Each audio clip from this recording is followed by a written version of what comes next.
Welcome to Selling Yourself or Selling Yourself Short podcast. I'm Jonathan Ferrell. I'm here with Mr. Scott Hardy. How are you, Scott? I'm doing great. I'm selling myself hard today. I love it. Love it. Well, we're going to get right into the podcast. So This is the end of my conversation today that I will tell you first. We don't care about your feelings. We have a profit motive, not a feelings motive. Yep. And when you work outside of a bureaucracy, a local, state, or national school system or government system, or a university, when you work outside of that, because believe me, they breed it in there and they have to for certain reasons. And I accept that. I just won't go work there. See, I have to be in an environment that understands that if we all spend our day talking about your feelings, we don't get to talk to prospective clients and we don't get to talk to clients. And we're going to spend all our time writing memos about how you felt and how I felt and what I interpreted. I thought you said, and you thought I said, and thank you for the thank you, and no, thank you for the thank you. And we can't get out of the conversation because we always want to finish with the exact understanding of what I mean. can we title this episode, We Don't Care About Your Feelings, We Care About Profit Margin? Well, it's terrible to have to say that, but you have to, it's like when I was in high school, if you kept talking smack to me, I'm going to smack you before you even realize what's going on. I watched a video just yesterday on social media, and I saw a man in a wrestling or some kind of environment where they were teaching two boys how to be in a confrontation and push each other, and one kid pushes and the other kid moves the kid's arms back and forth. Okay, let me just tell you how fast that would have gone when I was a kid. You start to push me, I hit you right in the mouth. You look like you're going to push me, I hit you in the mouth. You say you're going to push me and you're close enough for me to hit you, I hit you in the mouth. That's how I was in high school. Yep. Okay, now I'm 58 now. I was 16 there. And if you're going to judge me on that, you have a lot of work to do. Right. Because the greatest thing in America is to what? We talked about it last time. Reinvent yourself. Right. Absolutely. Reinvent yourself. I'm not the same man I was before. I have the same stupid sense of humor. I'm too sarcastic. I make fun of me, my family, everyone I see. Because if you watch others, they're kooky. People do things constantly. Like, what's with wearing a mask alone in your car? Okay, just a question. It's your car. Go ahead. I'm is down it to that go. dangerous? Let's I don't go know. down this road right now because I see people in the car and I'm like, what are you doing? Right. You're alone. Okay, so now let's just take that thinking, which is individualized, and let's put it in a group and get that group to operate on an individualized basis and move all that group down the road. Have you ever heard it about 200 cats? Yeah. Yeah, it's not fun. It's not going to work. And you're not going to get them all. You're never going to. No. They have a mind of their own. So here's what I wanted to share today. We were talking a little bit about, how do you work effectively in a sales organization? A sales-driven organization, right. Okay? A sales-driven organization is an organization that focuses on acquiring new customers and has a system for people in the back office to be the sales representatives for the customer. So your sales representatives out on the street are to find prospective customers and make them customers and hand them over to your support team. That's their job. Right. Their job isn't to stand by them throughout anything. If you need anything, call me. That's going to be hard when you're making outbound calls to prospective clients and now your clients are calling you. Right. That really gets goofy. So I embrace a system that says we're going to show you what we do and what the successful people have done here. Best practices. If we hired you to show us new things, you can speak and tell us. If we didn't and we hired you to do what we designed, then you must internalize, let me say it this way. You must memorize it. Memorize what we're showing you. Memorize our script so you don't sound like you're reading a script. Memorize everything we do. Internalize that information. Right. Make it you. And then customize it. There's no such thing as an original sin. Right. There's no such thing as an original thought anymore. How many times have you been at the 7-Eleven counter or the 5 and Dime and you saw your invention? How many times? Everybody. It's everywhere. Yeah. Oh, I thought of that. Actually, that's I funny. wanted to do the back shaver, just so you know. And you get older, all the hair moves from here, from the top to the back. I don't know why. I mean, the ears. Why do we need hair Right. on our ears? I have no idea. Okay, so this is what happens. So I say, I got to do this back shaver. What do you think I saw a couple weeks ago. Back shaver. The back shaver. It's funny that you say that because my mother-in-law has always been like, I want to make the back seat shower. So when and it's like this was her big thing for forever. Backseat shower. Yeah. So literally, like if you're at the beach or whatever, you Okay. can sit there showering off like the sand and everything else, or if you have your dogs and you need to shower them off after, you shower them off. Okay. So for forever, she's like, I have this original idea. And so I was like, oh, okay. Let me pull up Google. I pull up trunk shower. That's what she's calling it. Oh, the trunk shower. Okay. I Googled trunk shower. There's 15 of them that came up in the first page. I was like, everybody's already had this idea. Right. Like, but there's an important thing about people Right. having ideas. And the important thing about ideas is they're a dime a dozen, and that the important part of an idea is to take action. That's the biggest And at thing. the end of the day, everything you and I talk about is about being an activator. So it's funny too that you say that because just like you said, everybody thinks of all these different things, but nobody acts on them. So then it's I thought of that 2 years ago. Well, then you should have acted on that 2 years ago. Like, why aren't you acting on it when you have that? And the people who are the most successful people are the ones that take action immediately. And instead of like thinking through all the different things, right? So one of the books that we're reading is Take Action Now. So if you think of something like this will be good for my business, immediately take action and then think about how to do it as you're taking action, rather than most people think about it for too long, then it gets put in the back burner. They never do it. They never take action. So here's something to consider. People have learning styles. Mm-hmm. Some people need to touch it, hear it, taste it, do the whole 9 yards. I mean, I have a new granddaughter and she must stick it in her mouth. Oh, yeah. Like she touches it, yeah. And, I Get feel ready, that James. sometimes. It will happen Like, for you too, man. like, when I have a real hard sales problem, I'll just take the paper and just shove it in my mouth. Yeah. But a difficult eat that client, paper. I just eat the paper. I'm like, maybe this will work.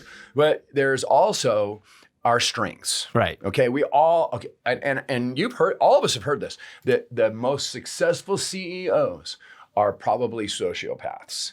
Like, I mean, for sure some. And I will say, I have that characteristic. I have the ability from, just being raised the way I was raised. I can turn it off.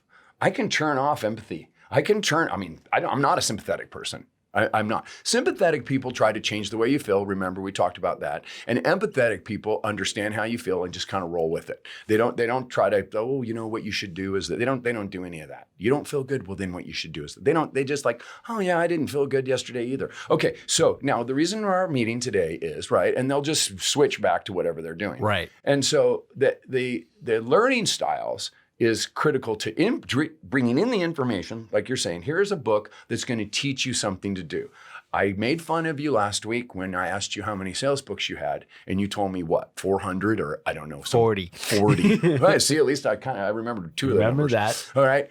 And I said, what, the first one didn't work? And that's the key. I don't believe that you need that many, and I don't believe you need this other book you're doing, and I don't believe in that. Right. So, but it's good that you're doing it because at least people are getting trained. And if you train everyone in your company, you're never the reason that they left. True. Very They true. left because they didn't learn. They didn't do it. I'm not going to give you a reason to leave. I'm going to train you, and that is not going to be the reason you leave. The reason you're Right. going to leave is because you don't do your job. So follow me on this. With Discovering Your Strengths, which was a book by Gallup. Okay, so huge amount of research. I'm not going to get into the background too much on it. But the bottom line is if you have a strength profile done, okay, which I did, what you have to do is make a decision. Is this me? If you're true to yourself and you know yourself, you'll be able to tell very quickly. You agree with the language. I agreed with it. It would happen when I worked for Wells Fargo. They put us through a lot of this kind of stuff. And I said, oh my gosh, I believe this. Well, there's 5 signature strengths. So this is what you do, follow me, when, the best way to say it, if you're running from the police down a dirt road that you know, all right, in your pickup truck, do you go off the dirt road or do you stay in the lanes you know that you've known your whole life because you know where you're going? You're automatically going to go to that rut and you're going to follow that. That's how our brain works. Right. It's well grooved. When we're under pressure is when you get to see the person. When I'm under pressure, if I get under too much pressure, I start getting mean. I talk really loud and I'm very assertive. Most people think it's aggressive. Right. And it probably is aggressive. You know what? But I'm a power driver when I get like that. Yeah. Okay. So that's fear. It's fear driven. Okay. So I don't like myself that way. I do it. I work on it. who knows if it'll ever change. I feel right? like that's similar for most people too, though, because just like you said, like you kind of get into that power You're jumper grouped. mode.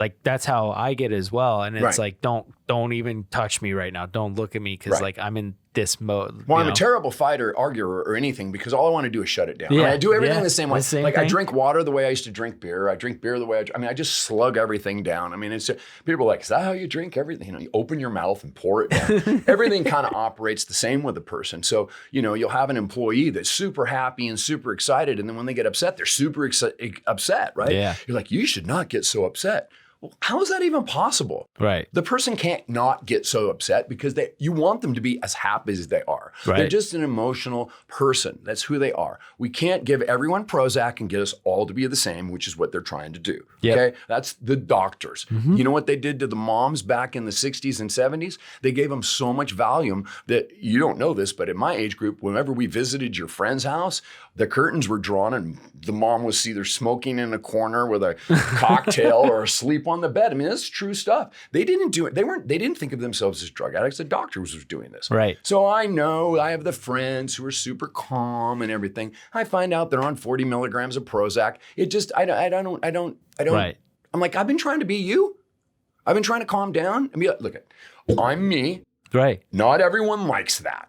My wife is happy with calmness, and, you know, no yelling and a Right. clean house. So I have to be careful because, you know, she'll do anything and live anywhere with me as long as I'm, and I'm loud, right? So let me get back to my point. So you have strengths and I'll just give you a couple. My strength is activator. My daughter Paige's strength is activator.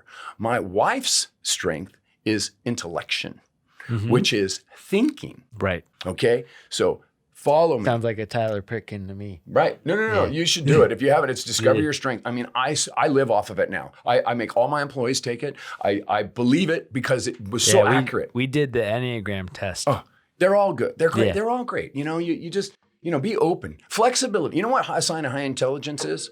Flexibility in thinking. A doctor told me that once. I because agree. I thought I was kind of stupid. He goes, oh no, you always change your thinking when you get good new information. I noticed that about you. I was like, oh, so I'm not, oh, okay. Does that mean I'm brilliant? You I want to be reinvent brilliant. yourself. I want to be brilliant. Come on. So I'm the smartest man I know. Just 'cause right. Just ask me. Arrogant, self-righteous, know-it-all. Right. Right. Or a loving, compassionate man, empowering, compassionate man. That's the choice we always have every day. So what happens is that in this strength, it's your go-to strength, right? I have strategic, that's kind of ability to find my way through a lot of data. You might see 300 items, whereas I see 30. That's why I'm good at turning companies around, because I walk in, I see 3 parts. Right. So these are my gifts. I don't get to change it, and you don't get to get it. Exactly. It's just how we are. So that's why how it's we important operate. to team up, okay? Yep. So follow me. My wife why keeps the me whole- from going too fast because she needs to think longer. My decision is the same as an action. So when I make a decision, I can't not take action. Yep. I physically cannot take action. If I know you're this way. Now follow me. If I am in a room with you and we sit together and we decide we're going to do something, what you'll notice I do, because I caught this as I got older, is I'll start to even stand up, even though there's nowhere to go and we're not going anywhere yet. Do you know what I'm talking about? No joke. I did that yesterday at a meeting.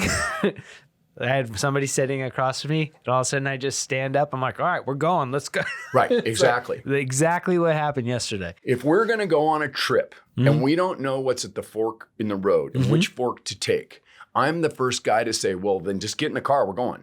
I know a lot of people who want to study that map. I have an uncle like this. He's very particular. He was head of the Audubon Society for a year. So he loves to document little bugs and things like that. And I'm fascinated with all of that too. But because I have a bad back now, I'm not crawling around the ground doing it. But he's like 80-something. He still does this. And he loves the minutia of it. And I like to say, let's look up, where are we going? When we get there, I bet you we'll be able to tell You by find the yourself road. at the end, right? Yeah. Do you look at the end goal and see this is the end goal? I want to get there, and I don't want things. That's why we talked about the imaging boards, or you know, It's the a visionary. picture of the house you want, or It's a the picture, just visionary. simple thing. Yeah. Simple things to remind you, I've made this mistake. That I didn't do it. And I had a plan. I work for a company. And my plan was that they were nationwide. So when the kids graduated high school, I could just move wherever with my wife and we'll do this and we'll do that. And what happened was I forgot. Mm-hmm. That is a true statement. Yeah. I forgot I was going to do that. And when I quit, it was a company that was big enough. You never had to quit. That's what I said. The great thing about this is I don't have to quit. I'll just change divisions. And, you know, I was a top performer, so I could do whatever I wanted to. Right. And what happened was we changed our rules and I started actually, having to put people on corrective action that were star performers the year. It was a company goof up thing, but I suffered the consequences. Right. And I'm not that great of a manager, I'll tell you, because I like my employees to like me. I like my employees to be wealthy like me because I hate working with poor people and I want to be friends. And this is not what they want you to be in corporate. No. I got in trouble for talking about my kids' water polo when I worked for Wells Fargo. And they're like, well, they claim you talk about your children all day. I said, we were in the car for 8 hours on sales calls. What was I supposed to talk about? This is their answer. You should avoid things like that. That's why I quit. Now you know it was Wells Fargo. And that's why I quit. Right. Everyone called me. We don't have any good managers. Why'd you quit? Because I can't deal with that. You push people away. You maintain mediocrity. If you saw some of the people that have been hired and maintained by these companies that I fired, you would be horrified because you know who they are. You've experienced them. They don't answer their email. They don't answer their phone. And when you ask them to do things, they always say they can't because the company won't let them. Yep. You just want to slap them and walk out. But of course, you'd get arrested when they're the ones that started it, you know? And so— Can you give them a verbal slap?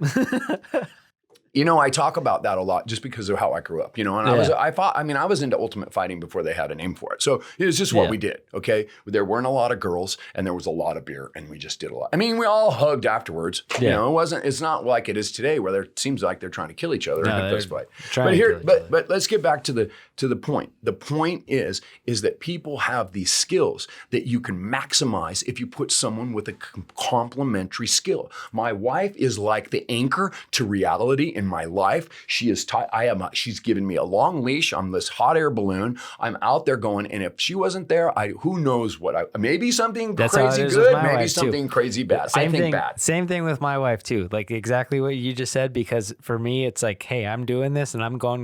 She's the intellectual in our relationship and I'm the doer. Yeah. So it's like, okay, thought about it, doing it. And it's like, well, wait, we got to think about all this stuff.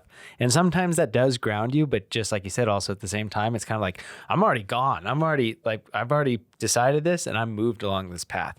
And, you know, it's funny too. So when I created my team, same thing. Tyler's the intellectual, I'm the doer, right? So when I created my team, I literally found this is my strength. I'm the doer. I'm the guy that's going to go out there and bring it in. Right. And Tyler's the thinker. He could look at it and go, let's put all this together. Here's another example. Okay, so we do this study. I've been fighting with my wife about planning for years. Mm-hmm. She literally would get up in the middle of a planning session for our entire company with everyone there and just kind of like act as if the meetings are like, she's not a part of it. She'll just start looking at her phone. She'll just gently get up and start wandering off. You're like, where are you going? Where are you going? What are you doing? And she's like, well, I have a call to make and I have an appointment. You're like, we knew we had this meeting today. You scheduled it.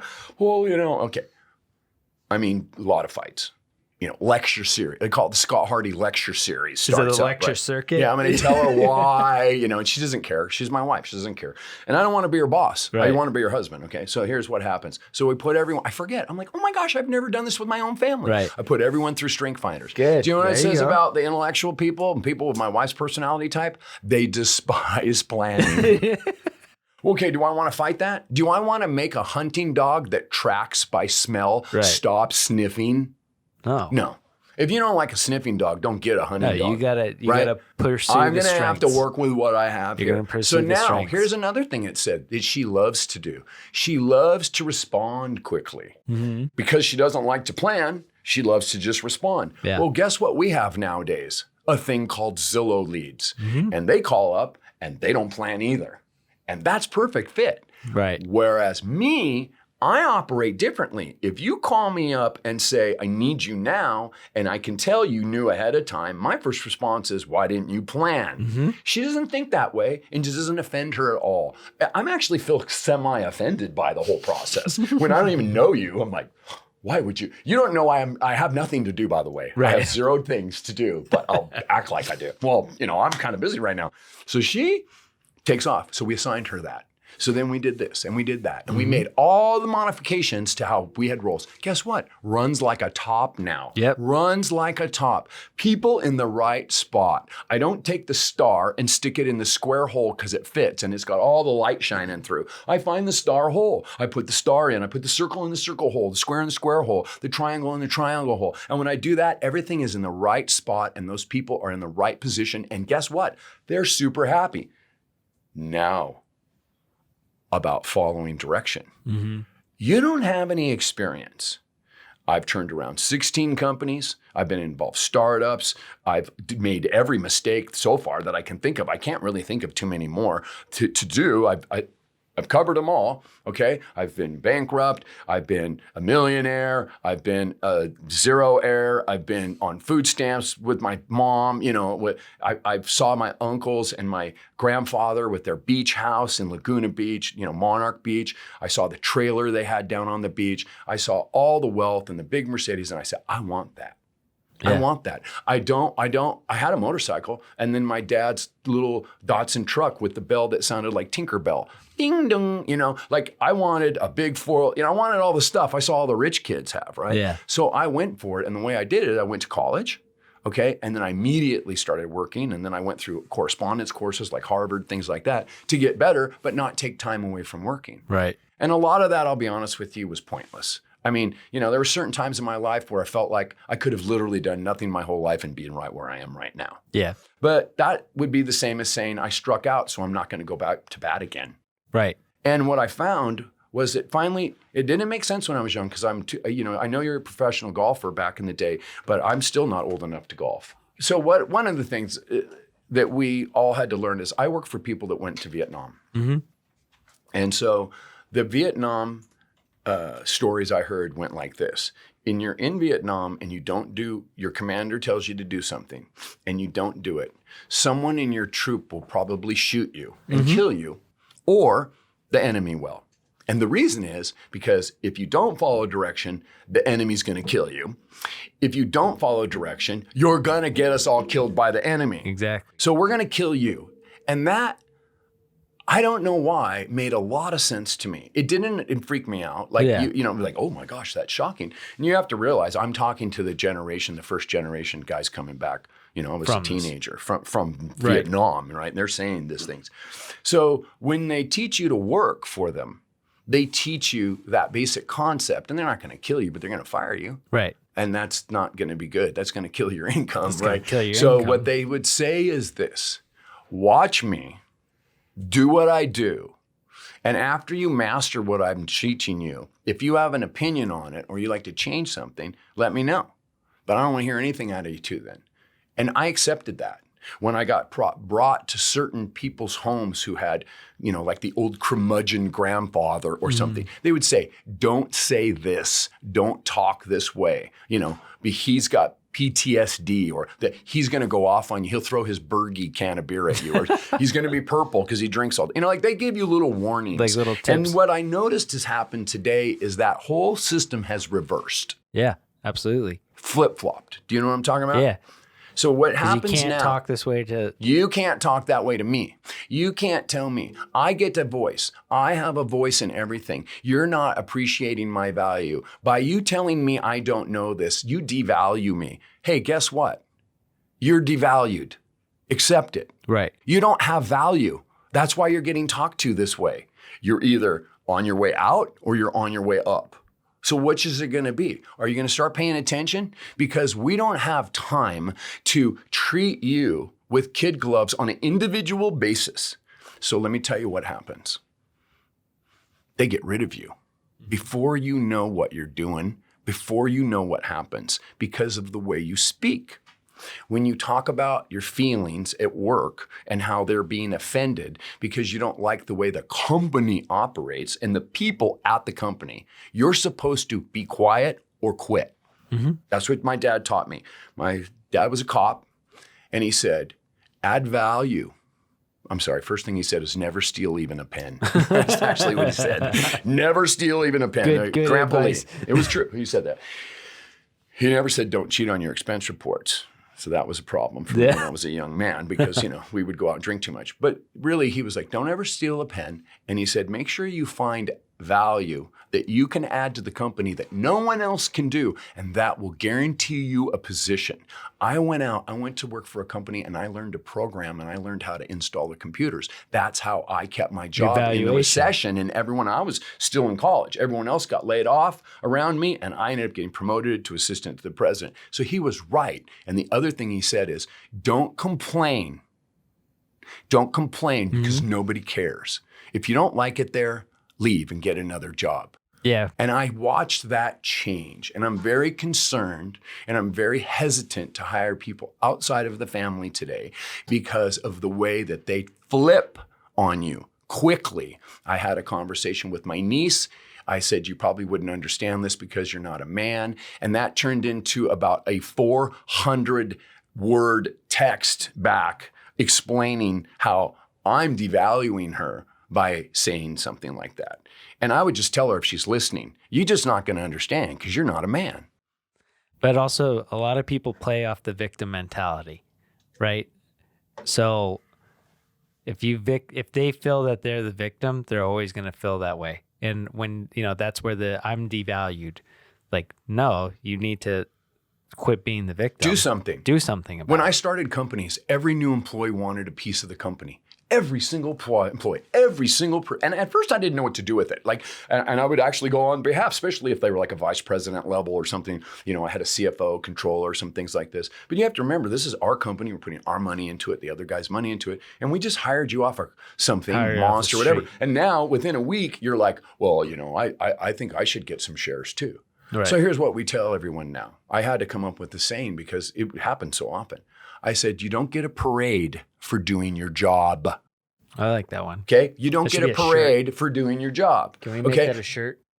Yeah, there you go. Do something incredible. Get my attention. Do something. Our goal is for you to do, 10 units a month. Okay? Come in and do what I did. I had a goal of 7 units a month. I did 58 one day. Guess what? They still didn't throw me a party. They actually analyzed everything to say, what the heck's this guy doing? And then they said, go and do 58 the next day. Yeah, then I'll go see if you can do that again. Let's raise your let's raise your minimum orders. But this is the struggle. The struggle in sales is that you have to memorize, internalize, and customize the information from a mentor who has walked before you. You must be trained by showing how to, the trainer must show you how to sell, and you must observe that, and then you mimic it, and then you internalize that, and then you make it your own story. Right. I mean, how many people have memorized a joke and changed it a little bit to fit, the audience or just how they say jokes? And then they're on comedians. Now they're on instant comedian. They got their 60-minute segment saying the same joke that was told 20 years before or 10 years before. But they say it a little different. Their timing's different, and so it works better. It's a different joke in a way. Absolutely. Okay? So this is what we're doing.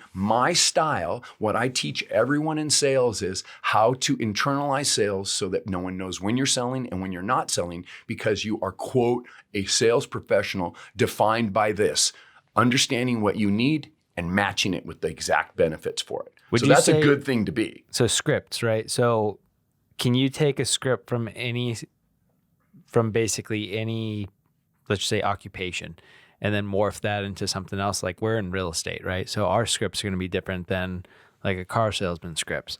Like, basically, you take the information that you learn and then you make it your own. But can you take that from other occupations and then in fact, I would answer the question this way. I would say, in fact, the script, as we'd put quotes around it, excuse me, the script is the template. Yeah.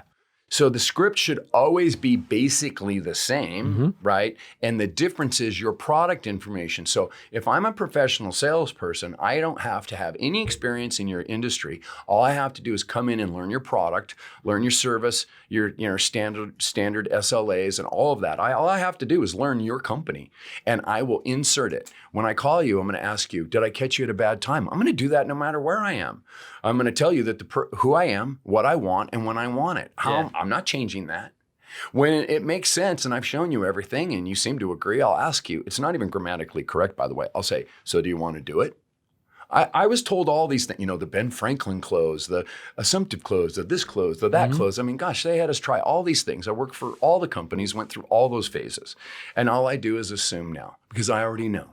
I know I've met your need. And if I haven't, you're going to tell me. Right. Because that's the establishment of rapport at the front end that we go through as a salesperson, right? So I don't want to sound salesy, because if someone thinks I'm trying to sell them, that has a bad connotation. It does to me too, by the way. Yeah. It's just, as a salesman, it sounds bad to you. So yeah, if somebody was to say to me, you're salesy, I'm going to say, well, what was it that I did that made you think that? And I'm going to eliminate that. I don't want anyone to say you're a typical salesperson. A typical salesperson is a stereotype comment. Right. A typical salesperson lies and says whatever they need to do to get you to say yes. And if you change your mind about something, they'll change what they're suggesting. If I make a recommendation to you, I'm not going to change no matter what you say unless you change a material fact. right.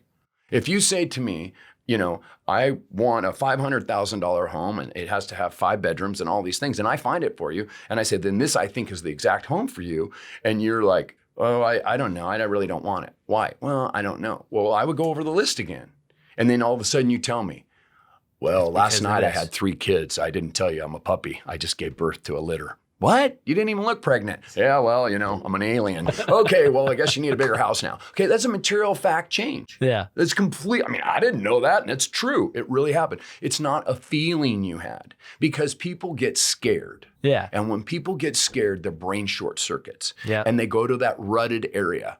And are they from a scary place?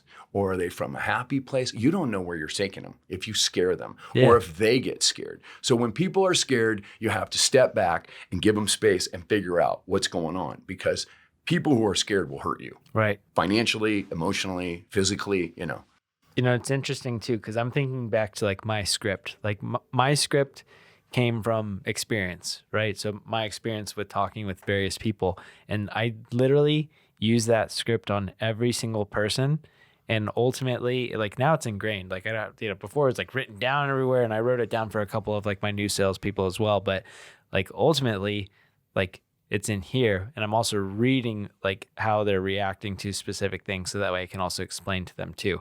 So it's funny that you said that, because like I'm trying to think of like my script, like would that work for any other industry? And yes, it would.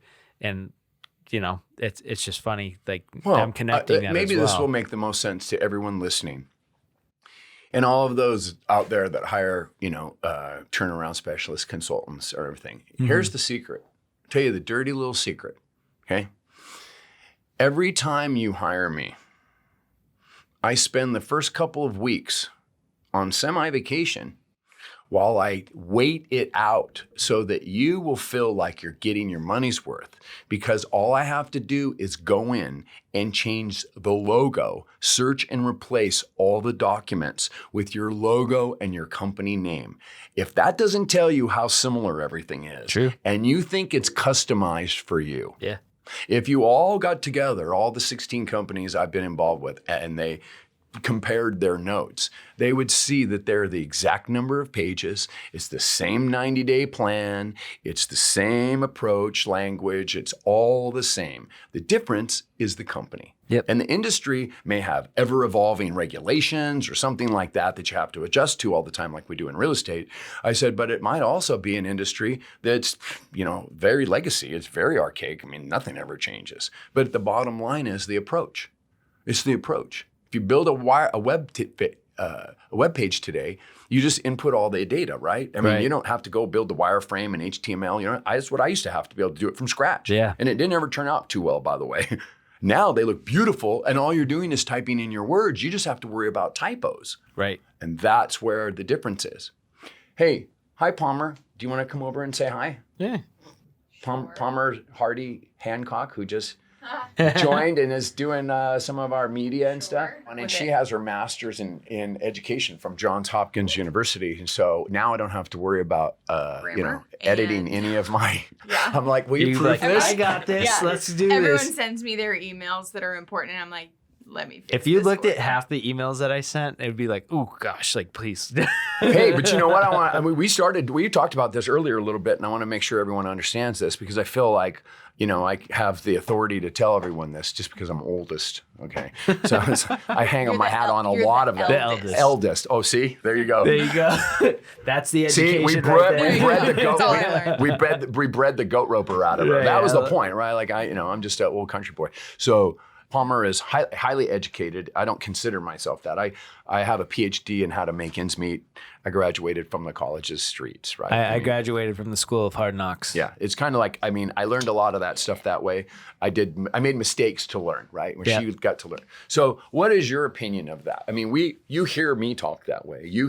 I don't like it. It's a split understanding for me because it's definitely like my generation and younger, the millennials and all that everyone, talks about. And then I understand your generation and the understanding, but I feel like I'm right in the middle. I'm just old enough to not have grown up with kind of like the handout feeling that everyone feels like they need, And now that I have my own daughter, I also don't want her to have everything given to her and make her feel like she can always get what she wants because of her feelings, right? Absolutely. But at the same time, there is generational inequities that I learned about based on, race and sex and stuff like that I have learned about that definitely needs correcting. And I think your generation will not understand that. Like once your generation is out of the workplace, I think good changes will happen because there are people and older than you that are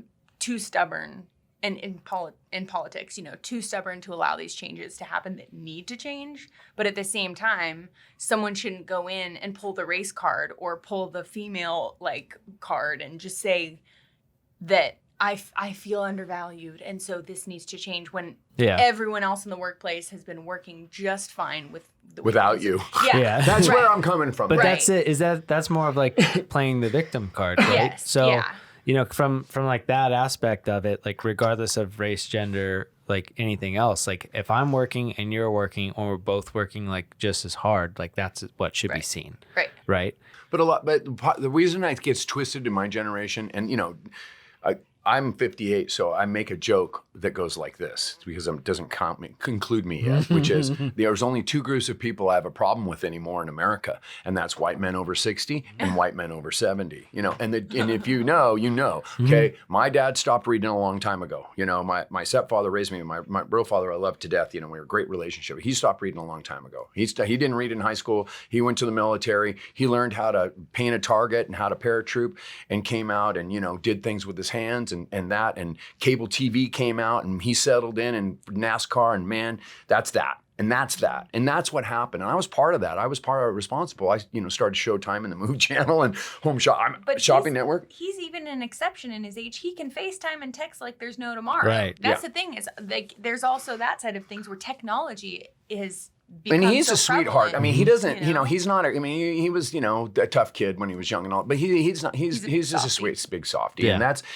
he's not like me. In fact, he's like, God, you're so aggressive sometimes, it's just, I'm the way I am for 1,000 reasons. And I'm happy with it. So it's okay. And now I look at the environment and I'm like, here's what I see going on. I was raised with 5 women. 5, okay? 4 sisters and a mom. And my mom, who's white, gave herself an afro once. We did the marches. Huh? Feminist. She was very much feminine. Yeah. And became she developed curriculum for the Shasta County schools, a principal. I mean, she achieved the highest levels, valedictorian, everything she did, okay? And so I learned that, okay? And my joke with my wife is, look, I've been buying breast cancer stamps my whole life to support you guys, okay? I don't know what else to do. I'm constantly pushing. And here where I'm coming from. When I'm, quote, what I'm told is mean to a woman in my family, they are not hearing what I'm saying, and they're taking how I'm saying it wrong. And Yeah. that's where I get into it. I'm like, how come it's so much about, how come I have to do everything so perfectly? I mean, you can act out on me and it's just because of something during a certain period of time that you've felt like, your emotions were off. Me, I never get to be. I'm a man. I'm supposed to like keep it together. I can't keep it together any better than you. I'm just a human being. Straight I get line. emotional. My voice goes really super high when I'm surprised. And Not supposed to Well, feel all that of way. those things. I heard when he said earlier about texting a cousin of mine or something like that, saying you wouldn't understand you're a man, but it's just as valid as when a woman says you wouldn't understand, you're not a woman. So why isn't it like, because I play that card all the time, like you wouldn't understand, I just had a baby, I have all these hormones, you wouldn't understand. I say it to my husband, but it's the same thing, like That's I what don't my know wife what says to it's me all like the to time, grow too. up as a man. Yeah. It goes both ways though. So I mean, I don't think there's something wrong with saying that, like as you as a man saying. No, I don't either. You know what I mean? I think what that response, and this is what the point of our talk today is that this oversensitization. I had to review some HR online training for Illinois, California, and New York. Okay, and it was kind of boring because all of them were the same. And they just labeled different. Yeah. But I had to still go through all Just like you this. said, it's It all was like- white label, It was like the an same ad. thing. It was so Customized. It was so Copy, paste. standardized. Okay, here's what I noticed, and I know I'm going to get some feedback on this that's not probably as positive as I'm hoping. But here's what I noticed: the new trend, because I've been around it since the beginning, and this is related to what the point I was making, Sure. going to make that I forgot, which is that I witnessed all of this. Okay, I'm 58. In 1988 or 89, Anita Hill sat before the Senate and testified about our Supreme Court, who is now our Supreme Court justice, okay, and the things that he did, okay, in a sexual nature, and that became sexual harassment. She, of course, wasn't believed, for the case. It changed everything. It changed everything. I watched good men go down for people who wanted money. I watched all kinds of things happen. I watched the glass doors go up, the glass walls go up. I was talked to and I was said, do not touch a woman like this in the office. Use the back of your hand only. Okay, well, I have 5 sisters, dude. I'm used to like hugging girls and hey, what's up? Like that had to change. Like all kinds. I mean, you heard the criticisms of Joe Biden. He's a warm, affectionate guy. Look how that got twisted, okay? I don't believe any negativity was meant through any of that or any creepiness or anything. I was a loving, affectionate, empowering man. And you get frustrated and you get mad because of this. Scott, you're the best sales guy I know, dude. I'd love to hire you. But sorry, man, I got to get some color on my team. That's what I was told by a senior vice president in San Francisco in 1990 of one of the largest cable companies of our nation. And that's when things changed. I, being completely cocky and completely arrogant back then, I was like, oh, well, so what? And I went and got a different job. I didn't think anything of it. I still don't think anything of it. Yeah. I could care less. It happened, and it's what guys are talking about. White men are talking about. See, they may not have experienced it, but they know of it, and they're internalizing it, and then they're angry. They're angry because they missed the boat. They're angry because they didn't read and they don't know what's going on anymore. They're angry because they chose the wrong industry. They're angry because their dad had a welding business for years and it went bankrupt because we didn't need that anymore. And, my dad, generation after generation, we went to war and we came back and, we just don't need someone to paint the target here in the United States. We need someone who can do technology, and we're a service economy today. And, which I still am blown away because it doesn't seem like we're a service economy, but Right. it seems like we're a mean economy. Well, you just hit 2 different topics in Oh. but Go. But I mean, well, as a woman, it is very uncomfortable when a man touches you in the workplace, that when it's not asked for, whether it's a hug or whatever, because I don't even want women to hug me either, but they don't. we don't you know talk what I about mean? Like, but we're not talking about running up and hugging No, people. no, no, It's like when but- you're talking to somebody, Yeah. like you just touched me. Yeah, You but it's touched me, but you it's bumped like, my hey, hand. why do you have to talk to me like that? No, well, no, but I've had that, and when I was pregnant, I had men be like, "Oh, you're really small for a baby, but you look great. Like, why are you commenting on my body? Like, the point is, it's not work related. Why do it?" Yeah. right? But it goes the same way. You had a terrible experience with a male professor. It's like this. The point is male on male, girl, female on female. It doesn't matter who it is. Why are we touching? Why it's not work related? Right. Like you don't need to touch me. I don't know where your hands have been. You smell whatever. It doesn't matter the reason. We're coworkers. You don't gotta do that. And the way you're like putting it and everything, yes, we can all sit here and agree on that exact example in that exact situation. But that exact example is now taken into the workplace and blanketed across to the point where it stifles creativity, makes people think twice about what they're doing in a positive way and a negative way. Because when I watched that HR thing, let me just tell you what it said. This is what I took away from it, okay? This is America today. You know, it's not just the harassed and the harasser that are affected by harassment in the workplace. You, the observer, could be too.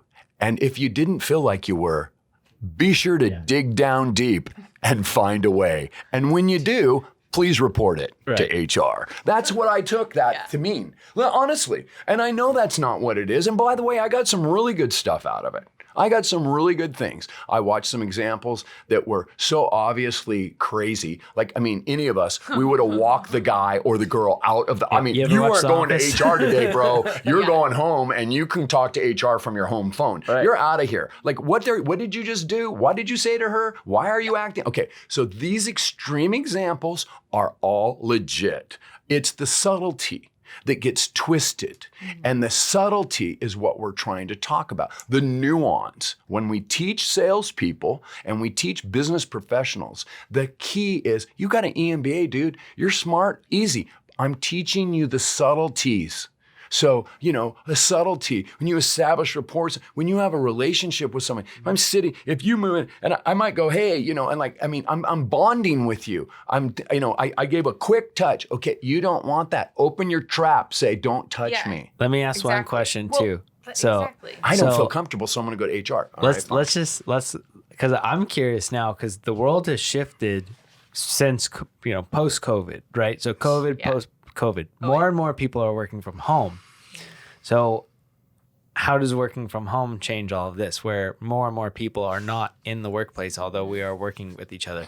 I do know, obviously, there still will be things that will happen through, whether it's through, like we utilize Slack, you know, other people use like I'll tell you what's going to happen right off the gate. There will be more and more of that as far as like documentable messages and everything else. But how does that change? How does post-COVID workplace, how is that impacted by there's two things that are going to happen, okay? And this is, you know, a joke, but true.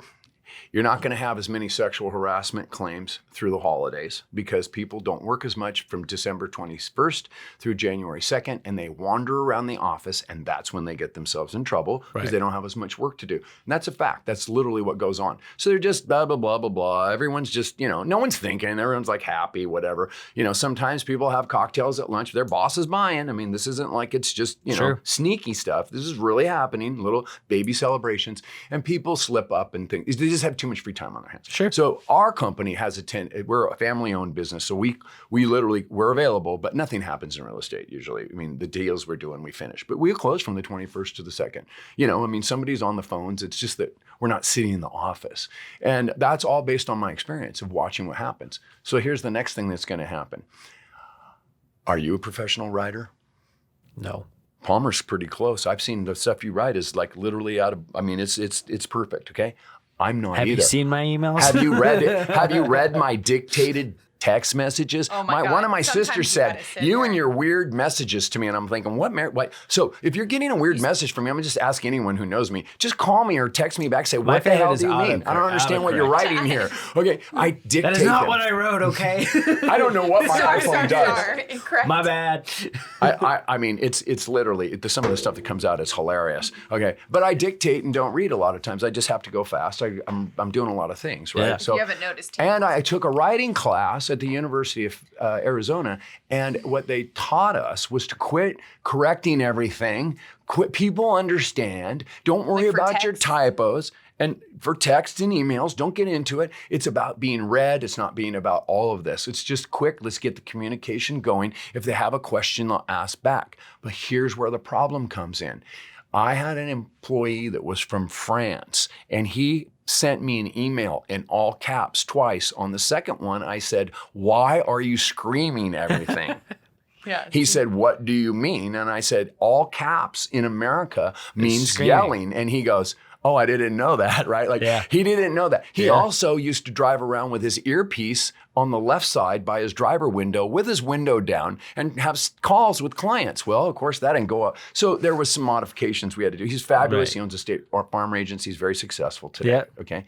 So we have to realize our audience. True. And we have to realize the environment we're going into. I have never worked at a place like a Pornhub or whatever, but I imagine they have you sign some different rules of operation. Like there's going to be some stuff you're going to see and some stuff you're going to hear. My wife went to work for a partner of a major law firm, and he loved the F word. And he told her right in the interview, "That's how I roll." Actually, and you're going to like, are you cool? She says, "Oh, believe me, I'm fine with that." Getting into this business, my regional manager just said, "Just so you know, I talk like a sailor and I don't care." Yeah, with Tourette like, syndrome. Okay. Yeah, we'll have to beep that out. We'll bleep that out.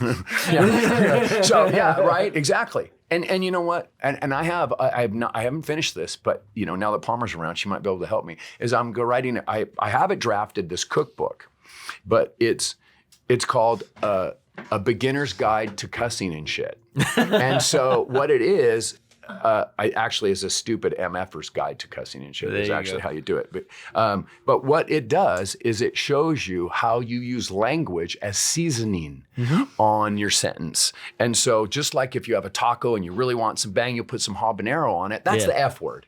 That's the F word. Put some Cholula sauce and really and understanding, sriracha. right? And really understanding that where this goes. Like, is if you say it, if you cuss at somebody before the proper noun or after the proper noun, what the real effect is, right? So people can really understand. And then I'll give them an example in a recipe of how to use these words, right? And I ran it past my mother, who develops curriculum, and she thought it was hilarious. My aunt, who's a creative writing instructor, they thought it was hilarious. So I'm going to keep going with it. Good. But at the end of the That's what you day, gotta do. the environment you go into, right, you must be fully aware. So when you come into a company and you don't like the way they talk and you don't like the way they act, you don't like the way they are. Yeah, true. Does anyone want to answer what that person should do? Well, let me expand on that one too. Quit. Don't go to HR. Yeah, let me expand on that one too, because like the one thing that we've been really establishing within my company right now is our culture, right? So like when people come in, like I said, look, this is the culture, like this is what we're doing. When you're coming onto the team, this is what is expected of you within our culture that we've been developing. Here's what's been established. If you don't meet our culture, there's the door. Right. You are the CEO, and the CEO is the culture creator. Yeah. That is important to remember. There was something that I was listening to where they literally had an employee, they gave them the title of like the chief culture operative or something like that. Where it was like CCO or something like that, where that was their official title, like head of culture. Yeah. And like, you know, when you walk in as an employee and you go and you see what culture all these different shops and everything else have, like that's where you want to be, right? Like that's what you find. So obviously if you're walking in and you're going to your very first interview and you're like, yeah, I don't see it. It's like the vibe. The vibe. Yeah. Don't take the job. Yeah. Yeah. So, and the argument is that people don't have that choice. They have to take the job and all this. Absolutely And not. my attitude is, this is been so twisted. Let's go back to the purpose.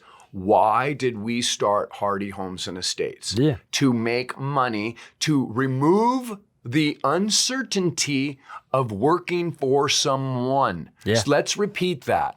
Working with someone, working for someone, another company, being an employee has risk. A lot of risk. Do you know what the risk is? Tomorrow your job is gone. This afternoon your job is gone. You don't get to decide that at all. As the owner of Hardy Homes and Estates, I get to decide. Yeah. All I have to do is suit up, show up, and do the next indicated thing. If money's the problem, there's no problem. We know how to make money. I know I could mow lawns, for crying out loud. Yeah. So I'm not worried about how to make money. What I'm worried about is having partners. See, I like customers and employees. To mow the lawns. But the what? Said you'll hire somebody to mow the lawns. Yeah, and make a little off the top. Since you can't, with your back surgery. Well, yeah. It's called upcharge. Yeah. You got your profit margin here. You got your labor costs. No, but I love the idea of, see, I never, I've been involved with this one organization that's guaranteeing the commission for a few months for their employees, but they don't want to pay more than the guarantee if the employee earns more. And I'm like, okay, well, that doesn't make any sense whatsoever. Right. If you're making a percentage with your employee, you should hope they make $6 trillion. That's where I am. Exactly. I don't care how much I want you to make a ton. Like that's it. So coming into like this business, like coming into like, especially people who are coming on board with my company, like I want you to go out there and make $250,000. Yeah. Like I want you to go out there and crush it, because if you're crushing it, I'm also making a small piece of that as well. So I'm doing well as well. Their success is literally my success. Right. So like for me, it's like go out there, bring it in. Like I'm going to help you close it, because I'm still like, you're going to get your commission and I'm going to get my piece of it too. I'm going to teach you how. This is the thing.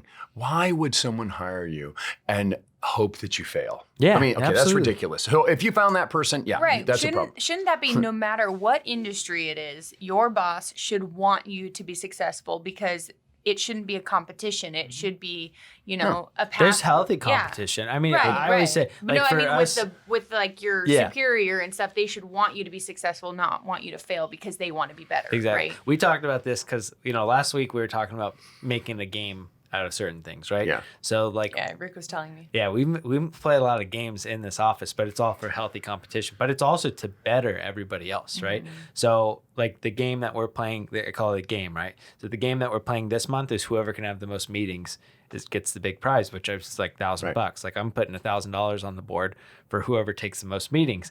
What that's done is that has created that healthy competition where literally like everybody's involved, and that board is now full of meetings that would not have taken place had that not been done, right? Incentive. It's incentive. And It's this is- incentivizing, but it's also a competition, because I'm not giving it to everybody. I'm giving it to the winner. Right, yeah. But it drives. drives, you're driving, okay, the compensation plan, so all of you that are listening, drives your behavior. It's the company's message to you that says, this thing I'm paying most for is what I want you to do.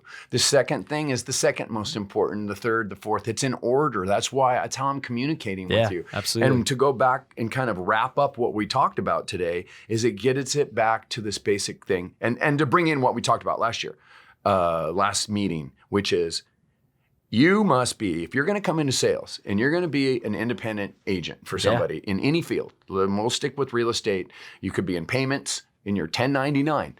You're the employee for the purposes of oversight. In real estate, you're my employee, but for tax purposes, you are an independent contractor. So I get to tell you where to go and what to do and when to be there, okay? Absolutely. So what you want to do is you want to come in and you want to learn everything you can, because if you don't have a background in sales, marketing, product, pricing, distribution, okay, and target marketing, right?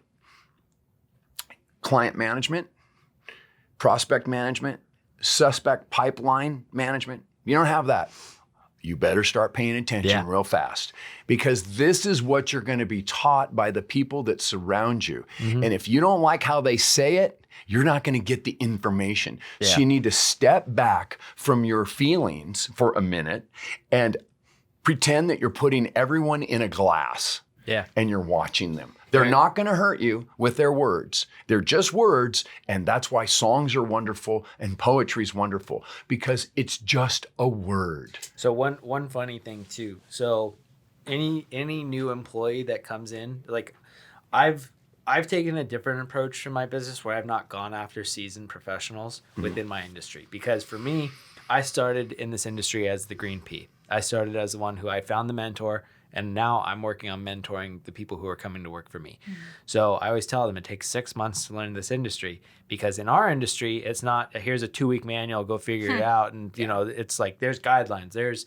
just like you said, Department of Business Oversight. There's all these rules and regulations, but there's also all these programs. And that's what we're selling. We're selling programs, right? So it takes 6 months for you to come in and learn that, but you're getting mentored by us, right? Like, you're getting mentored by me, who's been in the business for 10 years. Like my other guy, Tyler's been in the business for 4 years. Daniel's been in the business for 3 years. Like we're all that like team family dynamic, just like what you were talking about. But I've also always found that it's easier to take somebody who is green and moldable instead of somebody who's been in the business who does not see things our way. Because literally, the term you can't teach the old dog new tricks. Like for us, it's been you can teach the new dog new tricks. You know. Yeah. Right. Well, the most important sales job is your first sales job. Yeah. And so if you get somebody that was taught by a person who is basically taught people how to sell based on, let's say, Donald Trump's The Art of the Deal, you're going to have a sleazeball in your hands. Yeah. You're going to have somebody that does so much underhanded stuff. You're going to be blown away. And the other thing is they're very secretive. People who follow what we call the old school method of sales is keeping you guessing. Yeah. And their whole objective is to get something from you. Yeah. When you follow sales the way you and I do it, and Palmer and the others that surround us, and many, many people that I've mentored, I hope that you do what we suggested, which was to add value. Yep. Be good for nothing. Help them out. Get rid of commission breath. My wife, I will tell you this, although I said this before, although I love it doing both ends of a real estate transaction, representing the seller and the buyer, I don't actually agree with it. And I know it's going to change someday, just so you know. So I always tell everybody, well, do it as much as you can, but don't consider that as the reason that you would recommend anything. Because you're not properly represented. So I'll give you an example. She recently just did the best possible $1.2 million deal, which was sketchy on the guy that was making the offer. There was some stuff. But she would represent him, and she had the listing out in the wine country, right? So she had the listing.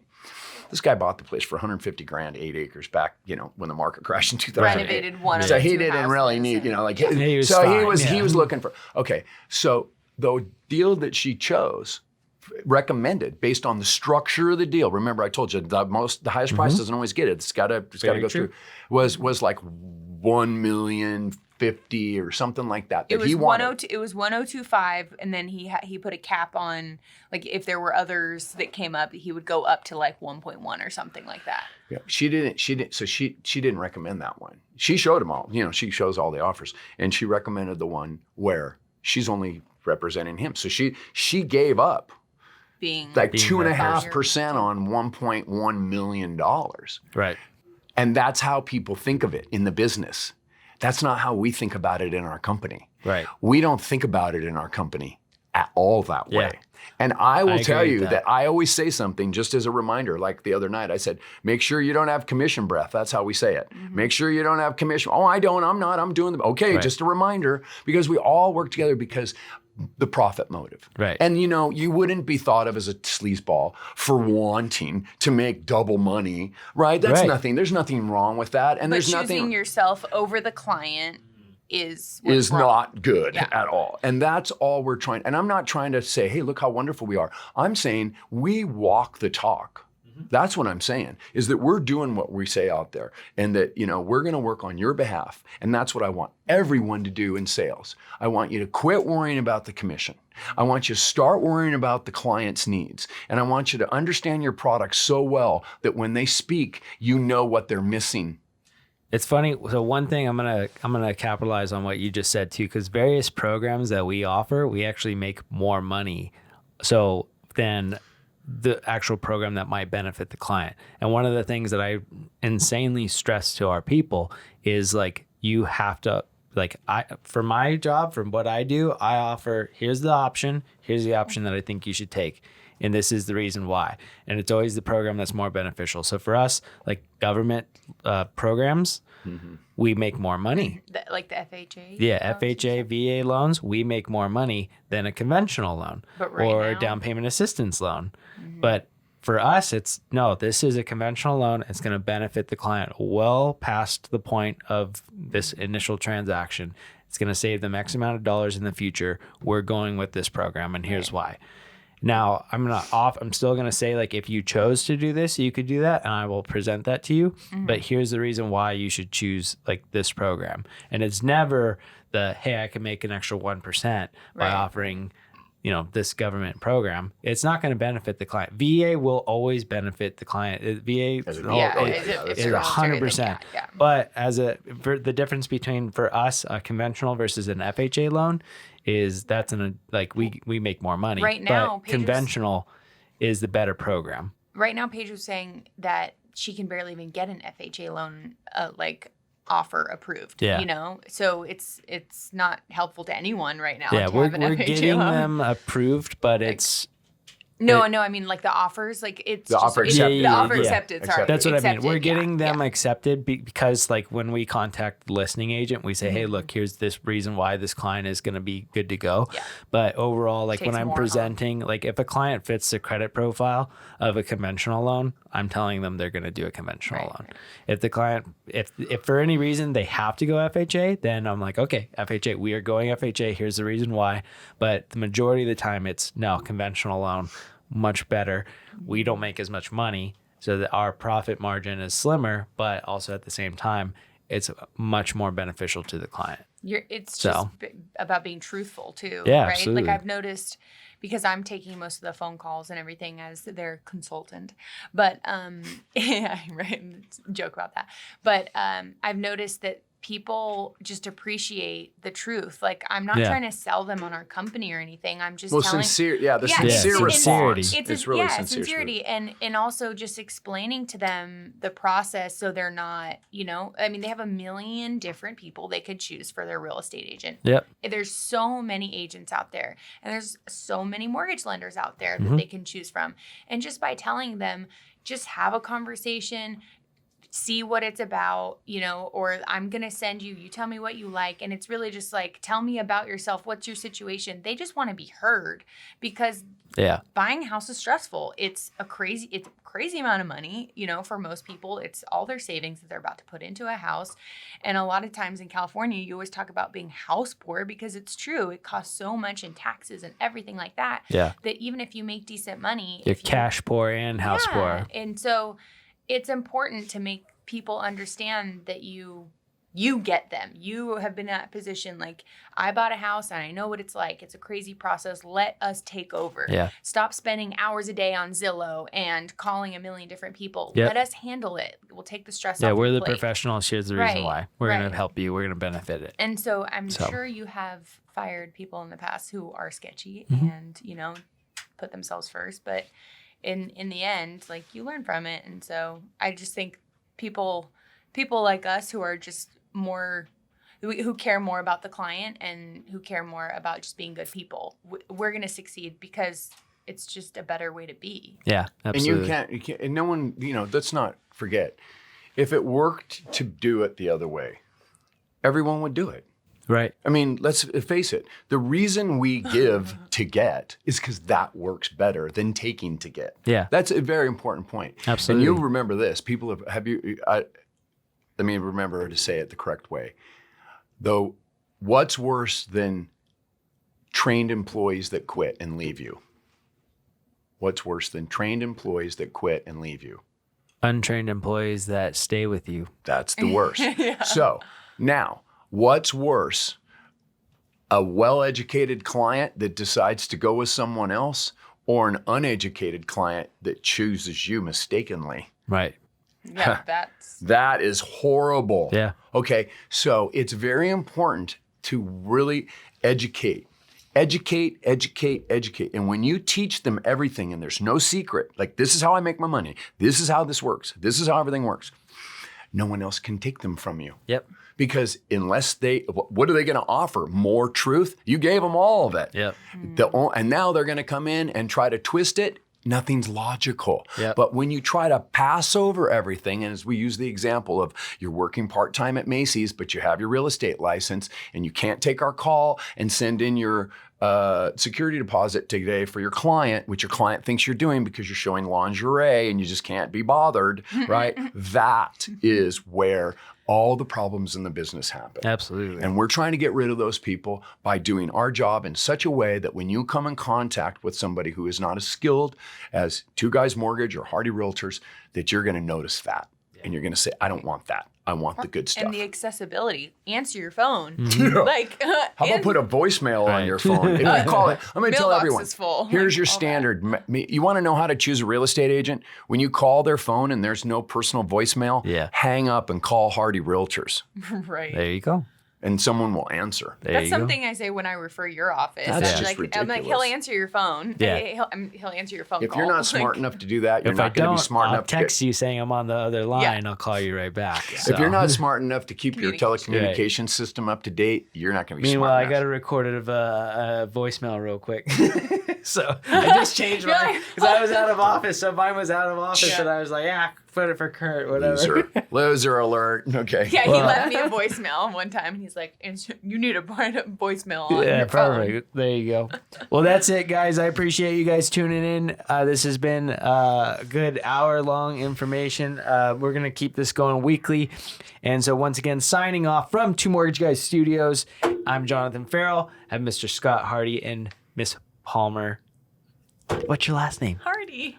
Oh, I know, but Hardy Hancock. Hardy It's Hancock. not Really? legally Hardy Hancock. It's just Hardy, but you could call me Hardy. Okay, Alright, well, you're Hancock. married to Rick Hancock. Let's try it. keep that clap again. Got that? Got the clap. That's a good rap. We can keep that.